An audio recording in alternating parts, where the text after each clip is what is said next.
подпредседателе, почитувана јавност, нема тука многу колеги. Овака, најпрво ме фаќа некаква смеа кога ги слушам овие предавања тука 85%, 86%, затоа што математиката ми е една од многу појаките страни за разлика од останато. Сега ќе ви кажам пластично. Ако имате предвидено 1 милиарда за плати и ако имате предвидено 100 милиони за капитални расходи, милиардата ја реализирате, 100 милиони не ги реализирате. И имате вкупна реализација од 90,9%. Ете така се однесувате.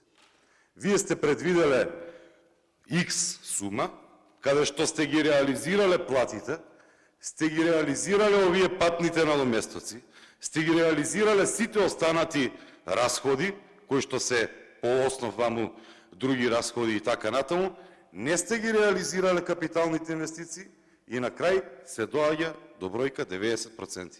И тоа не е успех, тоа е срамота. Тоа е срамота. Ајде да ги поставиме поинаку работите. Ајде да ги реализираме капиталните расходи, да не ги реализираме платите, да не ги реализираме толку многу во целост овие надоместоците кои што ги земате по други основи, тогаш ќе имате помал процентна реализација, меѓутоа државата ќе се води во подобар правец. Сега ќе почнам со она што требаше, што ми беше првично мислел да го кажам, меѓутоа морав да реагирам на оваквата пресметка на процентите. Овака, вие неколку, почитуван заменик министер, неколку години, вашиот министер или сите претходни министри кажуваа дека имало златно правило, и да, тоа е златно правило, кога се проектира буџетот, проекцијата на капиталните расходи да биде многу повисока, односно да биде макар и малку повисока над дефицитот кој што се создава, и тоа е окей. Гледаме дека при секоја проекција на сите буџети се држите кон тоа златно правило. Ама кога ќе стасаат овакви завршни сметки на буџетите, гледаме дека тоа злато станало некоја радиосана тенекија. Дека ниту малку не сте се придржувале до она што сте го проектирале. Зошто ова го говорам? Затоа што сте ги проектирале буџетските дефицити за 2021, буџетскиот дефицит за 38 милиарди денари, 38,885, меѓутоа капиталните сте ги проектирале за 39.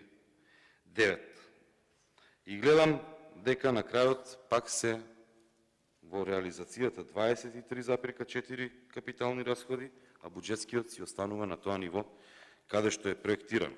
И тука, навистина, не води ова многу долго, затоа што гледаме какви се извештаите од Европската унија, кои што треба да ви бидат и да не бидат патоказ државата каде треба да се води.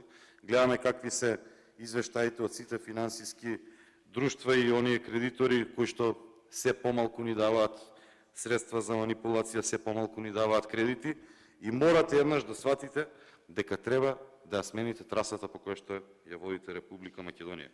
Гледам дека трговскиот дефицит расте, односно дека повеќе сме увозно зависни уште во 2021, и сето тоа е последица за зошто ние во 2022 година имаме толку голем проблем со инфлацијата, затоа што сме увозно зависни, трговијата ни е во дефицит, се мораме да увезуваме, а не можеме да воспоставиме цена на контролите ниту на берзите, на светските берзи од кои што навлумуваме, ниту пак внатрешно можете како држава да имате механизми да ги искористите, или па имате желба да ги искористите механизмите за контрола на она што ни се случува. ДДВ-то нормално е дека имаме поголем приход од ДДВ, затоа што има инфлација која што е неконтролирана.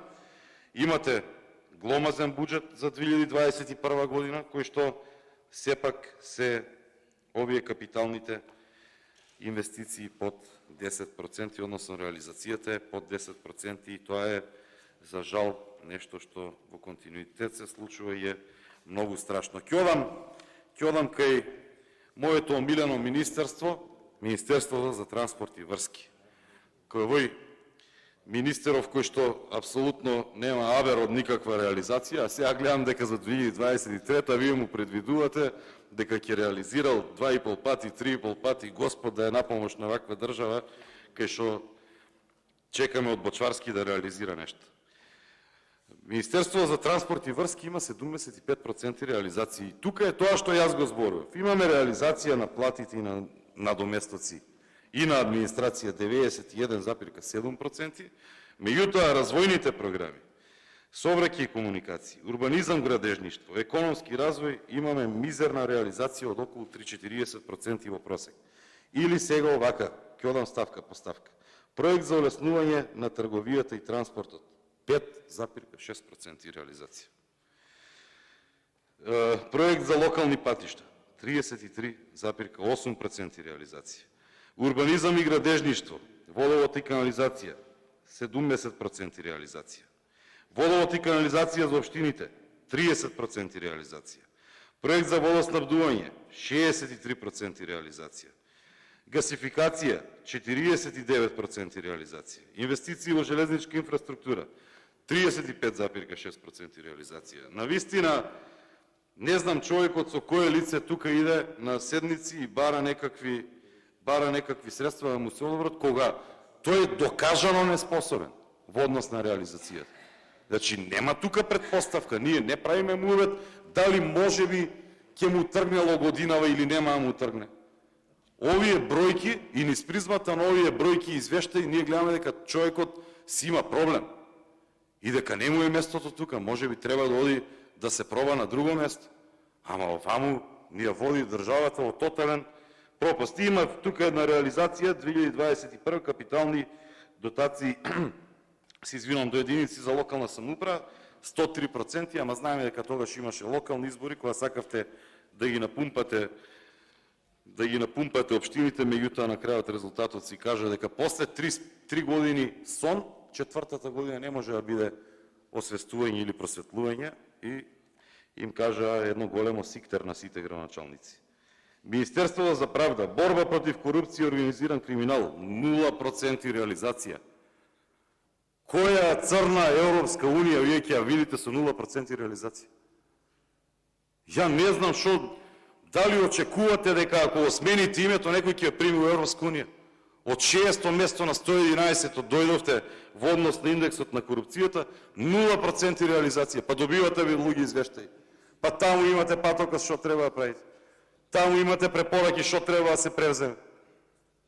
Немојте да си играте држава.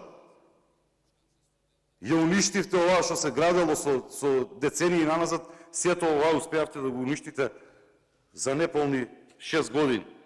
Министерството за внатрешни работи, еве го и дечко кој што патем има исплата по извршни исправи, зголемување, затоа што, знаете зашто? Затоа што и губи споровите од полицајците кои што го тужат. Ги прераспределува во други сектори за внатрешни работи и потоа она што се случува е многу интересно. Полицајците го тужат, го добиваат на суд, ама Оливер не плаќа. Ние плаќаме. Државата плаќа. Јас плаќам, Драгица плаќа, заменик министерот плаќа, сите плаќаме. Сите плаќаме, од Оливер си игра политика и од има политички реваншизам во полицијата.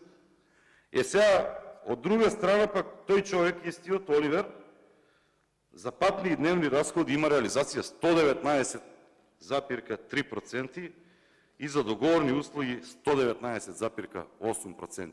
Па јавните набавки ни се секојаш рак рана и цело време уште и во ковид кризата гледавме дека јавните набавки се најголемиот проблем во оваа држава, затоа што тогаш се искористија така како што се искористија во 4 очи, а притоа и Министерството за внатрешни работи, ако не се лажам, беше најголем корисник на тие средства. Министерство за политички систем. Величенствениот Артан Груби, огненото момче, односно контраогнено момче. Администрација 119,2% искористен.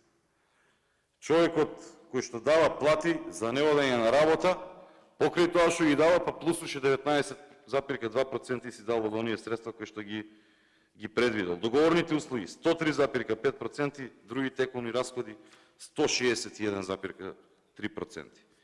Владата, економската промоција е тука малку потешко. 27,3% реализација од она што е предвидено. Како бе луѓе, Оливер, Бочварски, Артан Груби си даваат пари за дневни расходи и така натаму, ама економска промоција, мало сутра, што би рекол вашиот лидер. Не оди вака, почитуван министер, видете, ова треба да биде